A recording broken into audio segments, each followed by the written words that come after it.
Hello అండి. ఈరోజు నేను మీకు ఎంతో టేస్టీ అయిన టమాటా, పుదీనా, కొత్తిమీర పచ్చడి ఎలా చేసుకోవాలో చూపిస్తాను. ముందుగా ఒక కడాయి తీసుకోవాలి. అందులో 2 స్పూన్ల ఆయిల్ వేసుకోవాలి.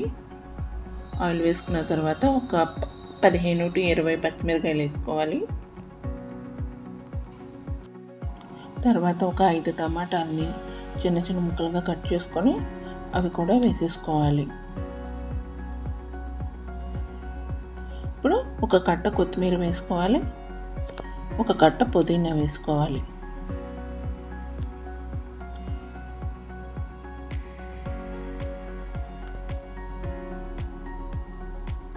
చిన్న నిమ్మకాయ సైజు అంతా చింతపండు వేసుకోవాలి. 4-5 వెల్లుల్లి వేసుకోవాలి. 1 స్పూను జీలకర్ర వేసుకోవాలి.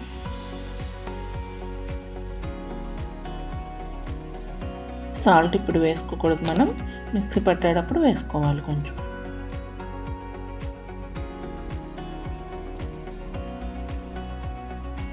ఇప్పుడు ఇవన్నీ స్టవ్ మీద పెట్టుకొని మీడియం ఫ్లేమ్లో ఒక 15 minutes ఉడికించుకోవాలి.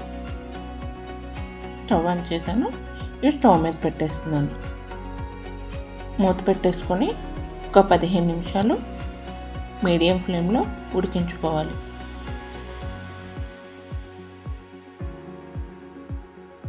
ఇప్పుడు ఒకసారి చెక్ చేసుకుందాం ఉడికినాయో లేదో.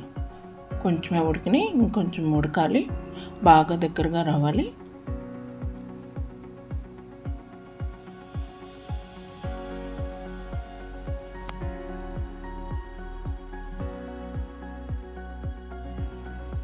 మళ్ళీ మూత పెట్టేసుకొని కాసేపు ఉడికించుకోవాలి.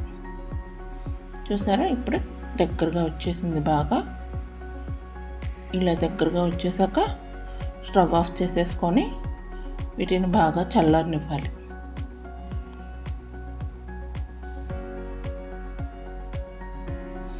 చూసారా, టమాటా అలా మెత్తగా మగ్గిపోయింది. ఇప్పుడు స్టవ్ ఆఫ్ చేసేసుకోవాలి.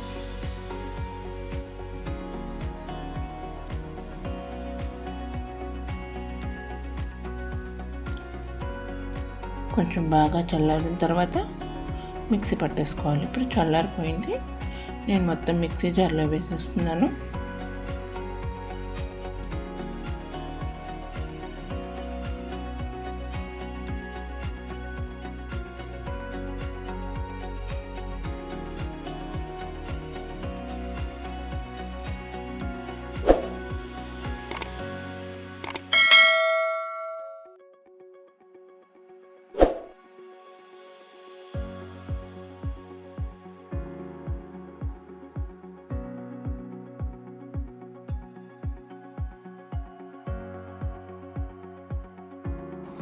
ఇలా మొత్తం మిక్సీ జార్లో వేసేసిన తర్వాత మనకి రుచికి సరిపడినంత సాల్ట్ వేసుకోవాలి.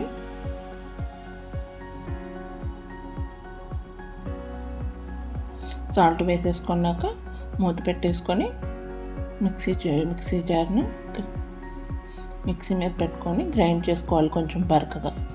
చూసారా, ఇలా బరకగా గ్రైండ్ చేసుకోవాలి. మరీ మెత్తగా చేసేయకూడదు, ఇలా బరకగా ఉండాలి, అప్పుడే టేస్ట్ బాగుంటుంది. ఇప్పుడు స్టవ్ ఆన్ చేసుకొని తాలింపు వేసుకుందాం. ఇప్పుడు ఒక కడాయి పెట్టుకుందాము.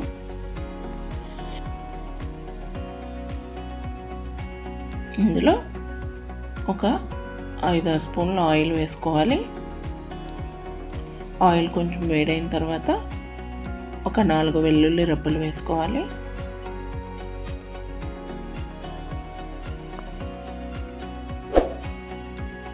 ఇవి కొంచెం వేగిన తర్వాత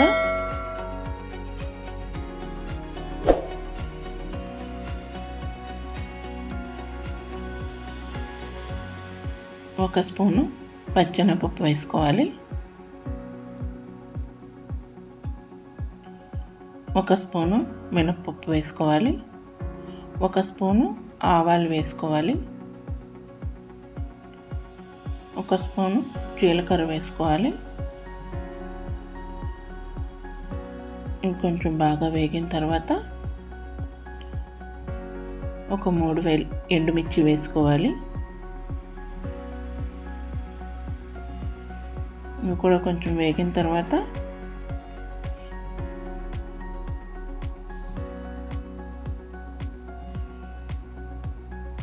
కొంచెం కరివేపాకు, కొంచెం కొత్తిమీర వేసుకోవాలి. ఇవి కొంచెం బాగా వేగిన తర్వాత మనం మిక్సీ పట్టిన పచ్చడి తీసుకొచ్చి ఇందులో కలిపేసుకోవాలి.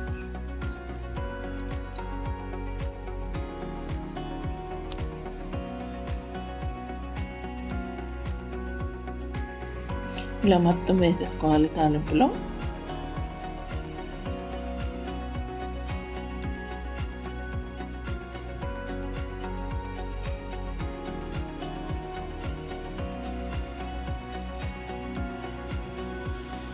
ఇలా వేసేసుకున్న తర్వాత బాగా కలుపుకోవాలి. తాలింపు కలిసేలాగా ఒక 2 నిమిషాలు స్టవ్ మీద ఉంచితే పచ్చడి టేస్ట్ చాలా బాగుంటుంది. చూసారా, టేస్టీ అయిన టమాటా, కొత్తిమీర, పుదీనా పచ్చడి, రోటి పచ్చడి రెడీ అయిపోయింది. ఇలా మీరు ఎప్పుడైనా ట్రై చేశారా? ఒకవేళ ట్రై చేయకపోతే ట్రై చేసి ఎలా ఉందో కామెంట్ చేసి చెప్పండి. ఇది ఇడ్లీలోకి కానీ దోశల్లోకి కానీ అన్నంలోకి కానీ చాలా బాగుంటుంది. Thank you for watching my video.